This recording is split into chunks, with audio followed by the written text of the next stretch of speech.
And there elimination. तो यहां पे आज हम पहले बात करेंगे बेटा तीन वर्ड्स के बारे में। कौन कौन से वर्ड्स है बेटा? सबसे पहला वर्ड हमारा आता है बेटा कि एक्सक्रीशन क्या होता है। दूसरा वर्ड आता है बेटा इजेशन और एक्सक्रीशन में अंतर क्या होता है। और लास्ट हमारे आता है बेटा आखिर ऑस्मो रेगुलेशन क्या होता है। तो आइए अगर हम बात करते हैं बेटा सबसे पहले एक्सक्रीशन की। तो अगर हम बात करें एक्सक्रीशन की बेटा, तो आपको जानना होगा, मान लो कोई हमारी एक सेल है और सेल को जिंदा रहने के लिए, सेल को लिविंग रहने के लिए मेटाबॉलिज्म करने की जरूरत होती है। मेटाबॉलिज्म एक तरह का इंटरसेलुलर प्रोसेस है। इसकी क्या जरूरत है बेटा? मेटाबॉलिज्म करने की जरूरत होती है। और याद रहे बेटा, ये जो चैप्टर आपका एक्सक्रीशन, ये कहीं ना कहीं तीनों चैप्टर से रिलेट कर रहा होता है। कौन से चैप्टर से बेटा? हमारे रेस्पिरेशन चैप्टर से, डाइजेशन चैप्टर से और सर्कुलेटरी सिस्टम से। कैसे? आइए हम बात करते हैं बेटा। जब हमारी सेल में क्या होता है बेटा? डाइजेशन होता है, तो इसको क्या मिलता है बेटा? सेल को क्या मिल रहा होता है बेटा? न्यूट्रिएंट्स मिल रहे होते हैं। हाँ, वहीं अगर हम हमारा क्या है बेटा? रेस्पिरेशन हो रहा होता है, तो सेल को क्या मिल रहा होता है बेटा? ऑक्सीजन मिल रहा होता है। और वहीं अगर हम तीसरे प्रोसेस की बात करें सर्कुलेशन की, तो सर्कुलेशन के द्वारा क्या हो रहा है बेटा? ट्रांसपोर्ट हो रहा होता है किसका? ऑक्सीजन और न्यूट्रिएंट्स का। क्या हो रहा है? ट्रांसपोर्टेशन हो रहा होता है। अब अगर हम आगे बात करते हैं बेटा, ये हमारा क्या हो गया? एक प्रोसेस हो गया। हाँ, यहां पे हमने क्या बात की? अगर सेल है और सेल को अगर जिंदा रहना है तो मेटाबॉलिज्म प्रोसेस करने की जरूरत होती है। और ये चैप्टर कहीं ना कहीं तीनों चैप्टर से रिलेट कर रहा है, हमारे डाइजेशन से भी, रेस्पिरेशन से भी और सर्कुलेशन से भी। सेल को क्या मिल रहा है बेटा? डाइजेशन होने के बाद न्यूट्रिएंट्स मिल रहे हैं। रेस्पिरेशन से क्या मिल रहा है बेटा? ऑक्सीजन मिल रहा है। और सर्कुलेशन से क्या मिल रहा है बेटा? ऑक्सीजन और न्यूट्रिएंट्स दोनों का ट्रांसपोर्टेशन हो रहा है। तो ये क्या है? कहीं ना कहीं रिलेट कर पा रहे होंगे इस बात से आप लोग। और अगर हम आगे बात करते हैं बेटा, जैसे कि अगर हम बात करें न्यूट्रिएंट्स में, न्यूट्रिएंट्स में सबसे पहले अगर हम बात करते हैं बेटा, किसकी बात करेंगे? सबसे पहले अगर हम बात करेंगे तो बात करेंगे हम कार्बोहाइड्रेट की। कार्बोहाइड्रेट की क्या होगा बेटा? ब्रेकडाउन होगा। ब्रेकडाउन में होगा तो ग्लूकोज, सेल को क्या मिलेगा बेटा? सेल को ग्लूकोज मिलेगा। ये सुनो, और कार्बोहाइड्रेट का ब्रेकडाउन होगा तो क्या बनेगा बेटा? कार्बन डाइऑक्साइड प्लस वाटर बनेगा। वाटर बेटा यहाँ पे किस फॉर्म में है बेटा? वाटर यहाँ पे जो फॉर्म है वो कैसी है बेटा? एक्सेस फॉर्म में मौजूद है।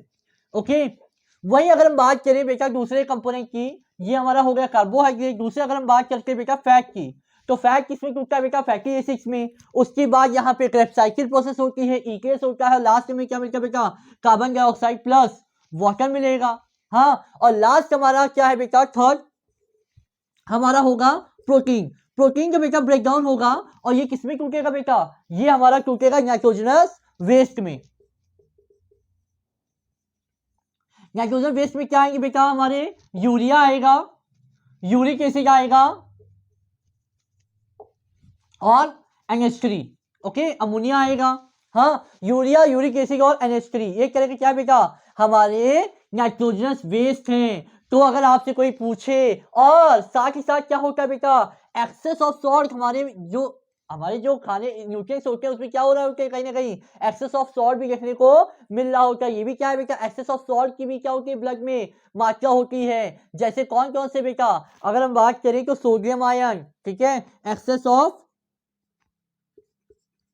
सॉल्ट क्या होगा बेटा? इसमें sodium ion, potassium ion, okay, Cl minus. हाँ, और अगर हम बात करें सल्फेट, फॉस्फेट, ये भी क्या है बेटा? ये भी क्या है? हमारे एक्सक्रीटिव प्रोडक्ट में आएंगे। तो हम यहाँ पे किसका रिमूवल कर रहे हैं? अगर हम बात करें यहाँ पे तो रिमूवल ऑफ किसका? रिमूवल हमारे मेटाबॉलिक वेस्ट का। Removal of metabolic waste from the body is called, हमारा क्या होगा बेटा? एक्सक्रीशन। एक्सक्रीशन क्या होता है? Removal of metabolism waste is called excretion. Okay, और अगर हम बात करें सर किसकी? इजेशन की। अब बच्चे कंफ्यूज होते हैं एक्सक्रीशन और इजेशन में।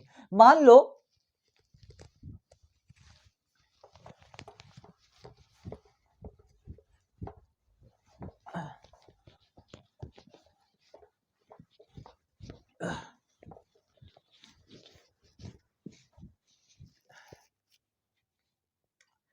बेटा यहां पे क्या है बेटा? हमारी सॉरी, ये हमारी मान लो क्या बेटा?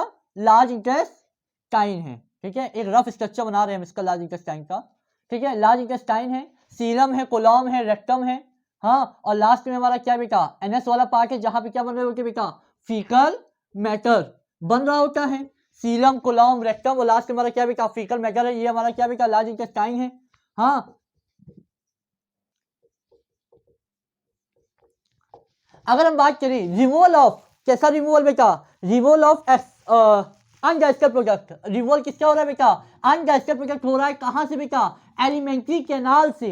ओके, उसे हम क्या कहेंगे बेटा, उसे हम कहेंगे एक्सक्रीशन। एक्सक्रीशन में क्या होगा बेटा, वो सॉरी इजेशन, इजेशन में क्या होगा, रिमूवल हो रहा है किसका, अनडाइजेस्टेड पार्ट का, मतलब फीकल मैटर का। कहां से हो रहा है, फ्रॉम एलिमेंट्री कैनाल, उसे हम क्या कहेंगे बेटा इजेशन कहेंगे। एक्सक्रीशन समझ में आ गया, इजेशन समझ में आ गया।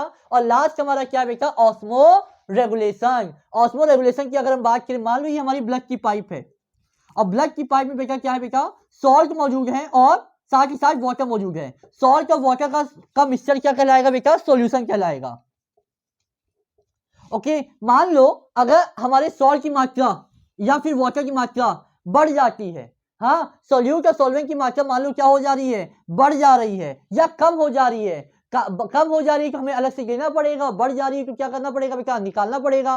तो जो रिमूवल हो रहा है या फिर जो लेना पड़ रहा है, जब ये क्या होगा इसकी मात्रा बढ़ जाएगी या कम हो जाएगी तो ऑस्मोटिक प्रेशर क्या हो जाएगा बेटा बढ़ जाएगा और ऑस्मोटिक प्रेशर कम हो जाएगा। तो हमें या तो लेना पड़ेगा या फिर निकालना पड़ेगा। तो यही जो बैलेंस होता है, balance of osmotic pressure is called osmo regulation. जो हम बैलेंस कर रहे होते हैं ऑस्मोटिक प्रेशर को, ठीक है, सॉल्यूट की मात्रा बढ़ा के या सॉल्वेंट की मात्रा घटा के, ठीक है, उसे हम क्या कहते हैं बेटा, उसे हम ऑस्मो रेगुलेशन कहते हैं। तो इसमें हमने क्या सीखा, आइए हम रिकैप करते हैं और जानते हैं इसके बारे में। सबसे पहले हमने बेटा सीखा यहाँ पे एक्सक्रीशन के बारे में। एक्सक्रीशन में हमने क्या कहा आपको कि यहाँ पे आपको जानना जरूरी है बेटा कि मेटाबॉलिज्म के बारे में। किसी भी सेल को जिंदा रहने के लिए मेटाबॉलिज्म की प्रोसेस करवाना बहुत जरूरी होता है। और मेटाबॉलिज्म की प्रोसेस जो हो रही होती है वो कहीं ना कहीं हमारे 3 चैप्टर से कहीं ना कहीं रिलेट कर रही होती है।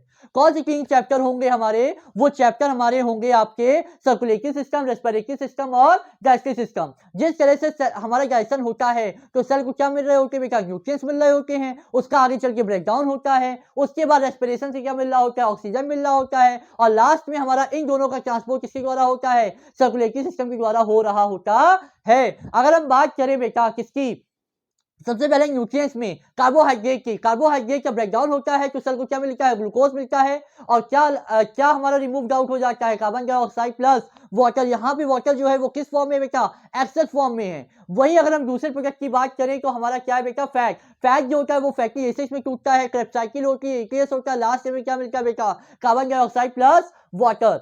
अगर हम बात करें लास्ट हमारे प्रोटीन की, तो प्रोटीन का क्या होता है बेटा, ब्रेकडाउन होता है और हमें क्या मिलते हैं बेटा, नाइट्रोजनस वेस्ट मिलते हैं, यूरिया, यूरिक एसिड और बोलिए NH3। ओके, और साथ ही साथ हमारी जो ब्लड होते हैं उसमें क्या होते हैं बेटा, एक्सेस होता है सॉल्ट का। कौन कौन से सॉल्ट का, हमारा sodium ion, chloride, Cl minus ion, potassium ion, phosphate, sulphate, ये सब क्या है बेटा, एक्सेस है सॉल्ट के। ओके, और लास्ट अगर हम बात करते हैं तो मेटाबॉलिक वेस्ट क्या हो रहा है, मेटाबॉलिक वेस्ट हमारा जो है वो हमारा है NH3, urea, uric acid, okay, हमारा जो है सॉल्ट जो कंटेंट है, ये सब क्या है बेटा मेटाबॉलिक वेस्ट है। तो removal of metabolic waste is called excretion.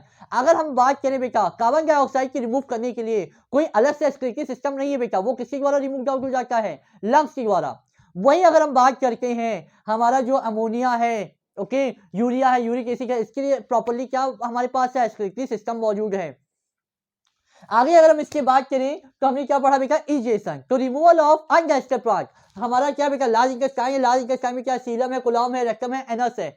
Okay, और यहाँ पे क्या बचता है बेटा, यहाँ पे हमारे फीकल मैटर बन रहे होते हैं। तो रिमूवल जो होता है किसका, हमारे फीकल मैटर का या फिर अनडाइजेस्टेड पार्ट का, कहाँ से बेटा, हमारे एलिमेंट्री कैनाल से, उसे हम क्या कहते हैं बेटा, इजेशन कहते हैं। और अगर हम बात करके लास्ट में ऑस्मो रेगुलेशन, जो बैलेंस होता है किसका, ऑस्मोटिक प्रेशर का, ठीक है, उसे हम क्या कहेंगे बेटा, ऑस्मो रेगुलेशन।